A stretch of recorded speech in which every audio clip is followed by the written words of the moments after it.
Welcome everyone to another episode of the Will Rock Podcast. What up? Talk to him. So, Ronda Rousey, she just signed a deal with WWE. That's crazy.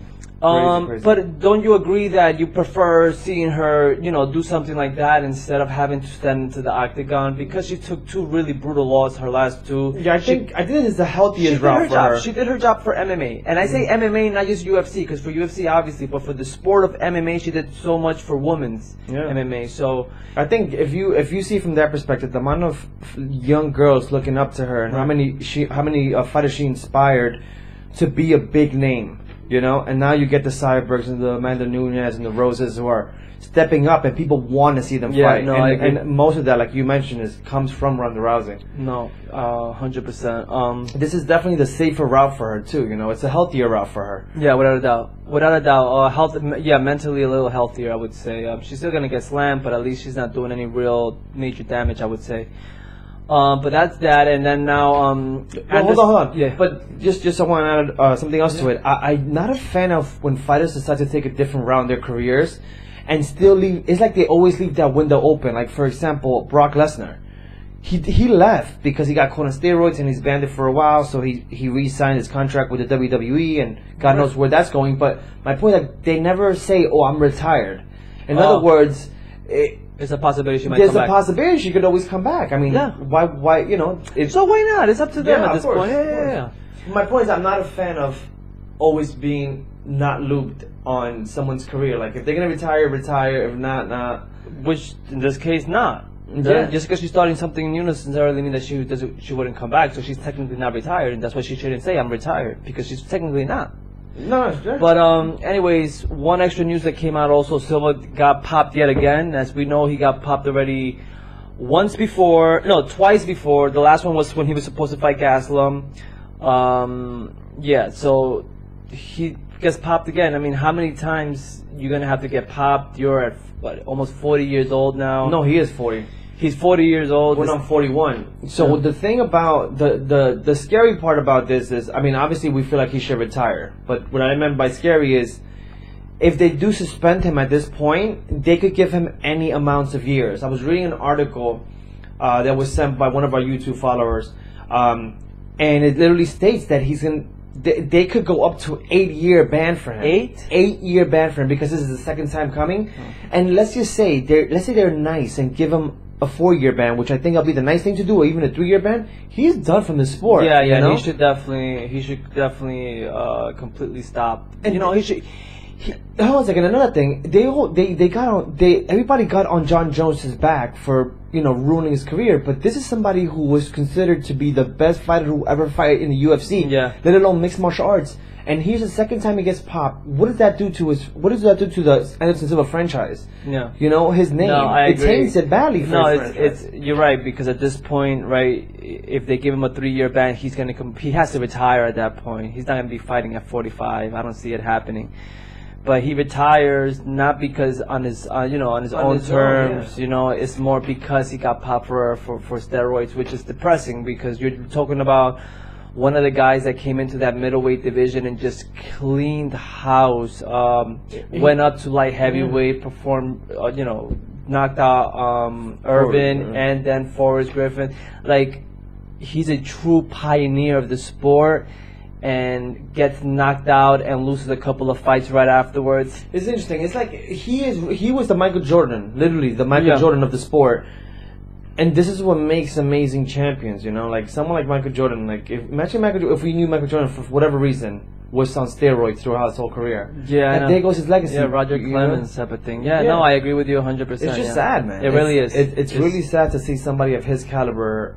It's the whole Mark McGuire, Sammy Sosa thing. Like, great players overall, and then they got popped for doing steroids, and they leave that, leave the sport being tainted with that whole steroid allegations, which is sad.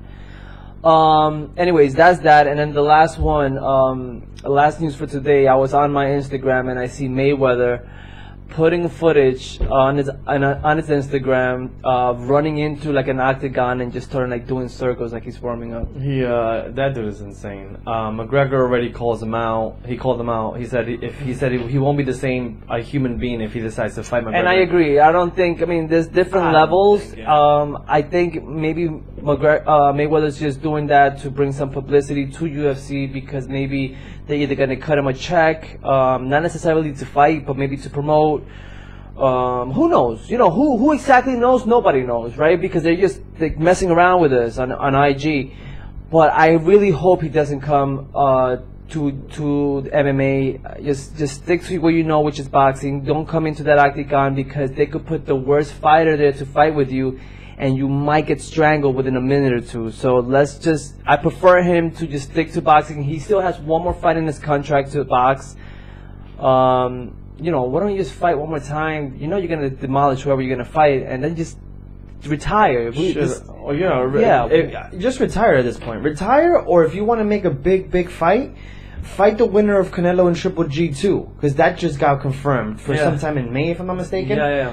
So if you want to really come back for more millions, wait for that fight. Stick to your sport. This sport, at his age, 40, he could be a very, very smart fighter, but he's going to get out-dueled by anybody. You know what I mean? Like, it's just a whole different world. Yeah, it really doesn't make sense for him to come. And I wanted to add another, I won't necessarily say it's a rumor because it would happen if it does occur, which is Cain Velasquez says, I'm a train Kamier to beat Stipe in the heavyweight champion, and then I will be fighting him for the championship belt. Well, he didn't say that he was going to beat Chip. He said he's once again going to be champion. He has no other option but to go in to go into that heavyweight fight and fight Kamier. This is if Kamier beats Stipe. Right. We realize that Stipe is not a walk in the park. Obviously, true champion, created history, very underrated, the biggest underrated champion that we've ever had in the UFC. Yeah, one of the greatest fighters in MMA. So I would love for him, as much as I love Kamier and I think he's phenomenal, I would love for him to take the loss to Stipe. And just be like, stick to what you know and stick to your weight class. Don't come up. Right. And then have Cain Velasquez come back 100% and really fight Stipe and see what really goes down. Yeah. That would be the ideal situation for the UFC, personally. No. Even though it does make a better storyline if Kamier wins and he fights Cain, that would make a massive storyline. Yeah. Think about it. Yeah. But already the whole fight with Daniel Cormier and Stipe Miocic is, let's focus on that right now. That's a tremendous fight. It's definitely going down. I'm really looking forward to those to that fight. I can't wait for that. But we'll get to that when time is right. Let's get started with UFC. UFC Fight Night 125, Jacare versus Anders. We're going to start doing our predictions. Jacare versus who? Oh, I'm so sorry. The hell are you talking about, bro? Lyoto Machida. I'm thinking about last week's fight. Lyoto Machida versus Eric Anders. That's the main event. Let's start with the predictions. As you know, predictions today. Next time we do the podcast again, it's going to be shots. So, right? So let's do. So the first fight is Thiago Santos versus Anthony Smith. I know a little bit about Thiago Santos. He's a great stand-up fighter. Are you picking this fight or I'm picking this fight? I think go for it. All right, go ahead. Finish what you were saying. I apologize. No. Just a great stand-up fighter. I don't know too much about Anthony Smith. So what you're gonna pick? Yeah. I got Thiago. I got the Brazilian on this fight. I don't know much. I didn't know much about the other fighter. I know Santos is a great stand-up fighter. And this is my safe bet. It was just a safe bet. It's the reason why you and I are gonna go. I'm not even gonna come. That you saw it coming. I was planning on calling him out anyways. I also got Thiago Santos for the same exact reasons you said. Right. Well, in that case, if he loses, we both take a shot. Exactly. So the next fight is Timothy Johnson versus Marcelo Golm. Another two fighters that I really don't know much about. I get to choose this time, right? I'm going for Timothy Johnson. Actually, I do know a little bit about him. He's another big heavyweight that I think got good hands, and so that's the reason why I'm going for him. I'm stuck with the other fighter. I don't know much about both fighters, to be quite honest with you. So I'm just gonna take Marcelo, and I'll go with Marcelo because I don't have another option. Yeah, all right, cool. The next one is Michael Prazeres versus Desmond Green. These two fight. I'm still not familiar with both of these fighters. Again, it's a fight night, so it's why you probably. I'm going with Green. You're going with Green. In that case, I'll go with Michael Prazeres. And I always say this. I know I sound like a broken record, but watch these fights. These are the fighters who put everything on the line to make a name for themselves because they just got the opportunity to go into the UFC. I agree. The next one is a very interesting fight. It's Valentina Shevchenko. She's coming back to fight against Priscilla Cosciello. This is your pick? Yes, you picked Desmond Green the last fight. I mean, I'm going to go with Valentina Shevchenko. I know what she's capable of. I know what she brings to the octagon every single time. I don't see her losing to anybody else going forward. I have Valentina Shevchenko knocking out Priscilla Cosciello. I have her knocking out maybe first or second round. So I totally got Valentina. This is one of those fights that you got to go with the obvious fighter. She really was the one that I don't feel like she necessarily got beat by Nunes when they went for the belt. It was given to Nunes just because it was so close that I think they just threw it to the champion.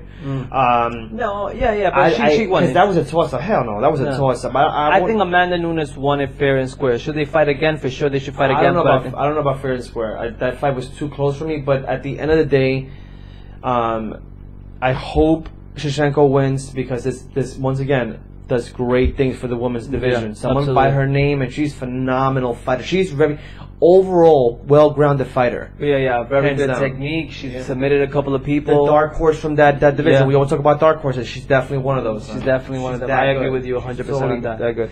The next one. By the way, so I picked Valentina. You also picked Valentina Shevchenko. Okay, great. The next one is John Dodson versus Pedro Munoz. Pedro Munoz. This kid is coming out guns blazing. He's doing amazing in the UFC. I love John Dodson. Okay, but remember, I have to pick this fight. Okay, you're right. But anyways, I love John Dodson. He is a tremendous stand-up fighter. I love how he fights. But who do you pick? Because I really love Dodson, I'm gonna go with Dodson on this fight. Okay. He hasn't been very consistent as of late. It's the reason why they're putting it, and he's such a great fighter, and he puts highlight reels, and you would think that he would get a better opportunity in a pay-per-view event. He's a co-main event in a UFC fight now. He's just coming up from a loss, so I don't think you should put him. My point exactly. So let me finish. So what happens? Somebody who should be in a pay-per-view co-main event is not doing that because he's been taking a couple of L's as of late. He's not the same fighter, but he is still one of those fighters that is one punch away from winning fights, and his speed is unremarkable. I'm going Dodson in this fight. If there was no Demetrius Johnson, this would be your champion. I don't see myself picking anybody else. I think John Dodson gets it done by decision. So you pick John Dodson, I pick John Dodson. Yeah.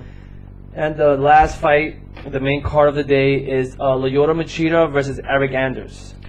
This fight is do or die for Machida. Yeah, this fight is do or die for Machida. Machida needs this victory, or realistically, he should not be taking any more fights in the UFC, and he should consider retirement.